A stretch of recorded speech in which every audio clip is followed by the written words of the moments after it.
UKలో 1 year masters. No IELTS required up to 5 years visa. High visa success rate. సరే అమ్మా, ఇప్పుడు 2021 లో ఆస్తి వచ్చింది కదా, రిజిస్ట్రేషన్ పార్టీషన్ అయిపోయినాయా? ఎవరి ఆస్తులు అలా అలా చేతులకు వచ్చేసినాయా? Okay, super. కనీసం గుడ్లో మెల్ల ఇదొక గుడ్ న్యూస్ అంతే. చెప్పమ్మా. అయితే ఇంకా హాస్పిటల్ ట్రీట్మెంట్ తీసుకుంటున్నాం మేడం. మా హస్బెండ్ వాళ్ళ అంటే వాళ్ళ ఆయన ఇప్పుడు రెక్టిఫై అయ్యాడా, కాస్త క్యూర్ అయ్యాడమ్మా? లేదు మేడం, 6 months కే చనిపోయారు.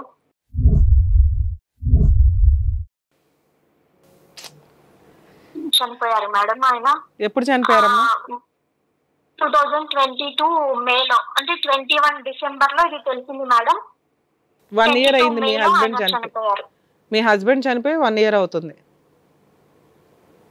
2 years. 23rd మేకి 1 year అయింది. ఇది సెకండ్ ఇయర్. 2 years. ఓకే అమ్మా.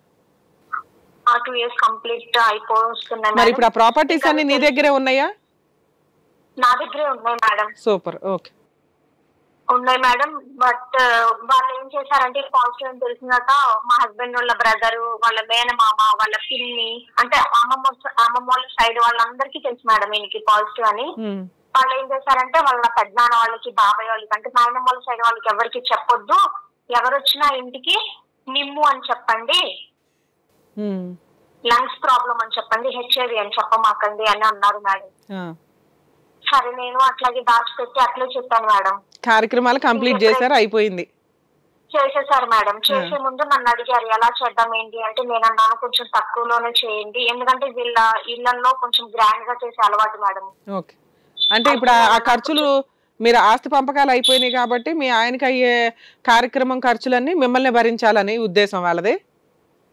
అవును మేడం, మీరే భరించాలి కాబట్టి మీరు నామినల్ గా చూసి చెప్పండి అని మీరు అన్నారు. ఓకే, చెప్పాను. చెప్తే మా బావగారు అన్నారు, నువ్వు చెప్తే మేము చేసేది ఏంటి, మా ఇష్టం అన్నట్టు మేము చేసుకుంటాము, మాకు వాడికి మళ్ళీ చేయాల్సింది. మరి జనాలకి ఏమని చెప్పారమ్మా?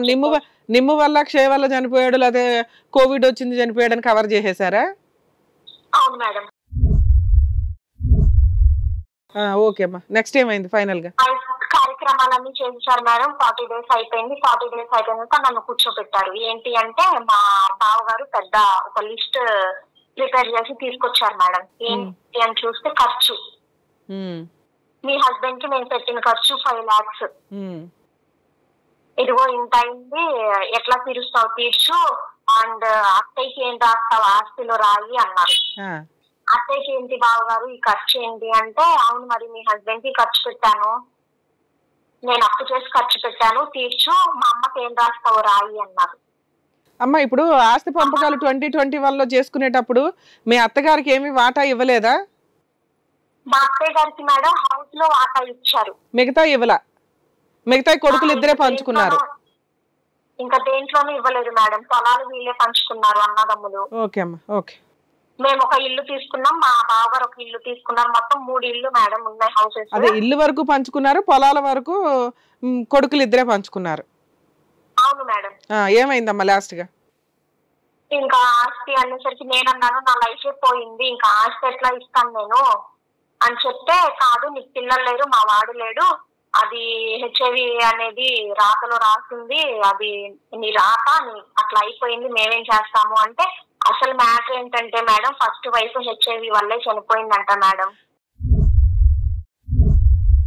అమ్మో, ఫస్ట్ వైఫ్ వల్లే మా హస్బెండ్ కి వచ్చిందంట మేడం. అమ్మాయి రేషన్ కూడా తీసుకునేదంట మేడం గవర్నమెంట్ సైడ్ నుంచి. వీళ్ళందరికీ తెలుసు అంట మేడం మా మ్యాటర్. అమ్మో, అసలు ఒక రకంగా మర్డర్ కింద లెక్క ఇది. వీళ్ళందరికీ తెలుసు మేడం మా మ్యాటర్.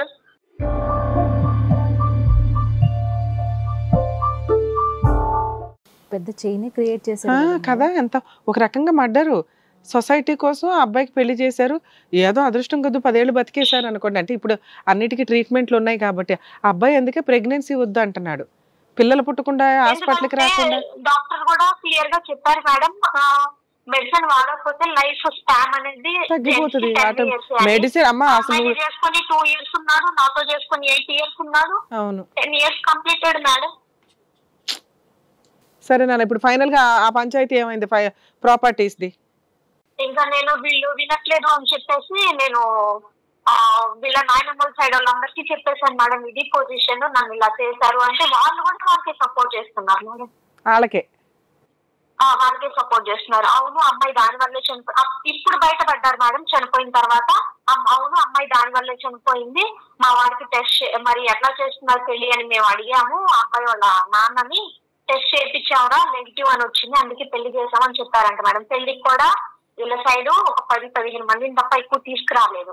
ఏంటి ఎక్కువ తీసుకురాలేదంటే దూరం కదా నూజివీడు టు తెనాలి, అందుకే తీసుకురాలేదు అని చెప్పారు మేడం మాతో. ఓకే అమ్మా. సో ఇంకా నేనేం చేశాను, ఇంకా వీళ్ళు వినట్లేదని చెప్పేసి మా అమ్మ అన్నయ్య నన్ను పోలీస్ స్టేషన్ కి తీసుకెళ్లారు.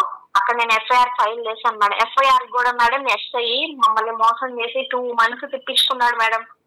ఎఫ్ఐఆర్ ఫైల్ చేయకుండా వాళ్ళ దగ్గర డబ్బులు తీసుకొని కాంప్రమైజ్ చేయడానికి చూశాడు. ఎంతో కొంత ఇచ్చేయమ్మా అని చెప్పేసి, లేదు మీరు చేస్తారా లేదా అని చెప్తే చేయను అంటే నేను డీజీ ఆఫీస్కి వెళ్ళి అక్కడ కేసు పెడితే అప్పుడు ఎఫ్ఐఆర్ ఫైల్ చేశారు మేడం. నేను చీటింగ్ చేసి పెట్టమంటే, ఫ్రాడ్ చేసి నన్ను పెళ్లి చేస్తున్నారని పెట్టమంటే హెరాస్మెంట్ చేసి పెట్టాడు మేడం. ఆ ఎస్ఐ 498 ఒకటే పెట్టాడు. ఒక్కటే పెట్టాడు మేడం. ఓకే అమ్మా. ఇంకా ప్రెసెంట్ ఇప్పుడైతే ఏం లేదు మేడం, కోర్టులో కేసు నడుస్తుంది, ఏదో పిలుస్తున్నారు ఎప్పుడన్నా. సరే నీకు ఇప్పుడు నువ్వు ఆ కేసు పెట్టడం వల్ల వాళ్ళ హెరాస్మెంట్ అయితే తగ్గింది కదా, ప్రాపర్టీ షేర్ కోసం అడిగేది. హెరాస్మెంట్ అయితే తగ్గింది కానీ మేడం వాళ్ళు ఏం చేశారంటే ఇది పొలం మా హస్బెండ్ పేరు మీద నా పేరు మీదకి మార్చుకున్నాను మేడం పాస్బుక్ అనేది. నేను మార్చుకున్న తర్వాత నేను ప్రాపర్టీ అనేది సేల్ చేసుకొని వెళ్ళిపోతానేమో అని చెప్పేసి ఇంజెక్షన్ ఆర్డర్ అనేది వేశారు మేడం నా మీద. పొలం మీద ఏమైనా డబ్బులు వస్తున్నాయమ్మా? ఏంటి మేడం? పొలం మీద ఏమైనా కౌలు డబ్బులు అట్లా ఏమైనా వస్తున్నాయా? మొత్తం ఇది ఇంట్లోనే నేను ఉంటున్నాను మేడం. పొలం మా బావగారే వేసుకుంటున్నారు, పండించుకుంటున్నారు. మా హస్బెండ్ చనిపోయిన దగ్గర నుంచి ఆయనే పండించుకున్నారు, నాకు రూపాయి ఇవ్వట్లేదు మేడం. మరి మీ అడ్వకేట్ ఏం చెప్తున్నారు? ఇప్పుడు మమ్మల్ని ఏం అడుగుదాం అనుకుంటున్నావు, నీ డౌట్స్ ఏంటి? అడ్వకేట్ అయితే ఏం మాట్లాడట్లేదు మేడం. ఇది సివిల్ కేసు అమ్మా, చాలా ఇయర్స్ నడుస్తూ ఉంటది, వాయిదా తీసినప్పుడు రండి, తేలినప్పుడే తేలుతుంది, నేను చెప్పలేము ఎప్పుడు తేలిద్దు అంటున్నారు. 1.5 year నుంచి నడుస్తానే ఉంది మేడం ఈ కేసు అనేది.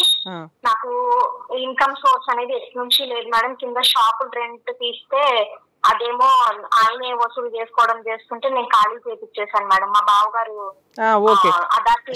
షాపులు రెంట్లు ఎంత వస్తున్నాయమ్మా? రెంట్ ఒక్కొక్క షాప్ కి 5,000 వచ్చాయి మేడం నాకు. అది ఖాళీ చేయించేసాను మేడం, అది ఇన్కమ్ లేదు. అవును ఖాళీ చేయించేసావు, ఒక్క నిమిషం, ఖాళీ చేయించేసావు ఓకే, కొత్త వాళ్ళకి నీకు నచ్చిన టెనెంట్స్ కి ఇచ్చుకోవచ్చు కదా. ఇప్పుడు గొడవల్లో ఉందని మేడం ఎవరు రావట్లేదు షాప్ రెంట్ కి. మీ బావ అక్కడ మీ ఇంటి దగ్గర ఉండడు కదమ్మా, పొలం అంటే కొన్ని పక్క పక్కనే ఉంటే నువ్వు ప్రతిసారి పొలం దగ్గరికి వెళ్ళలేవు. అవును మేడం. ఇల్లు నువ్వు పైన నువ్వు ఉంటావు, కింద షాపులు రెంట్కి ఇచ్చుకోవచ్చు కదా. ఏం గొడవ, మీ ఫ్యామిలీ గొడవ, అది నువ్వు ఓనర్ కదా ఇంటికి. అవును మేడం, బట్ ఏంటంటే ఈ పల్లెటూరులో ఎట్లా ఉంటదంటే మేడం, అరే ఆ గొడవల్లో ఉంది ఎందుకు ఆ షాప్ కి వెళ్ళటం, వాళ్ళు కొట్టుకొని వస్తున్నారు, నువ్వు ఇప్పుడు షాప్ లో రెంట్ తీసుకున్నా వాళ్ళు ఉండని కూడా అట్లా ఏదో చెప్పుకొని అసలు రెంట్ కి ఎవ్వరు రావట్లేదు మేడం షాప్.